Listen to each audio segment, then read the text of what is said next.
গত বেশ কয়েকদিন ধরেই বরিশাল বিশ্ববিদ্যালয়ের শিক্ষার্থীরা বিশ্ববিদ্যালয়ের অবকাঠামো উন্নয়ন সহ 3 দফা দাবিতে আন্দোলন চালিয়ে আসছিল। তারই ধারাবাহিকতায় তারা কিন্তু এর আগেও বেশ কয়েকদিন বরিশাল বিশ্ববিদ্যালয়ের সামনে যে মহাসড়ক রয়েছে ঢাকা বরিশাল কুয়াকাটা, সেই সড়কে তারা অবস্থান নিয়ে সড়ক অবরোধ করেছে দফায় দফায়, কিন্তু কর্তৃপক্ষ তাতে কর্ণপাত করেনি, এমনটি তারা অভিযোগ জানিয়েছে। এবং এর প্রেক্ষিতে বরিশাল বিশ্ববিদ্যালয়ের শিক্ষার্থীরা এখন গণ অনশন কর্মসূচি শুরু করেছে। গতকাল রাত 9টা থেকে বিশ্ববিদ্যালয়ের যে প্রশাসনিক ভবন রয়েছে সেই প্রশাসনিক ভবনের গ্রাউন্ড ফ্লোরে তারা অবস্থান নেয় এবং বর্তমানে সেখানে শিক্ষার্থীরা অবস্থান করছে। আমরা যেটি জেনেছি যে বিশ্ববিদ্যালয়ের 7 জন শিক্ষার্থী, বিভিন্ন ডিপার্টমেন্টের বিভিন্ন বর্ষের 7 জন শিক্ষার্থী তারা এই অনশন কর্মসূচিতে ইউনিভার্সাল কার্ডিয়াক হসপিটাল, আপনার হৃদয়ের আরো কাছে অংশ নিয়েছেন।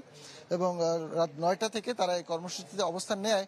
বিশ্ববিদ্যালয়ের উপাচার্য প্রফেসর ডক্টর তৌফিক আলম তিনি তাদের সাথে কথা বলেন এবং এই বিষয়টি নিয়ে তারাও উদ্বিগ্ন এবং তিনি পরিস্থিতি এমন যে শিক্ষার্থীদের প্রতি সহমর্মিতা জানিয়ে তিনি কিন্তু এইখানে রাত্রি যাপন করেছেন। আমরা শুনেছি এবং পরবর্তীতে ছবিও দেখেছি যে তিনি এখানে মশারি টানিয়ে ঘুমিয়েছেন এবং সকালবেলা আবার তার দাপ্তরিক যে কার্যক্রম সেখানে রয়েছেন এবং তিনি ঊর্ধ্বতন কর্তৃপক্ষের সাথে যোগাযোগের জন্য চেষ্টা করেছেন, এমনটি তিনি জানিয়েছেন। শিক্ষার্থীরা জানাচ্ছে তাদের কর্মসূচি দাবি না পূরণ হলে তারা আরো কঠোর কর্মসূচিতে যাবে।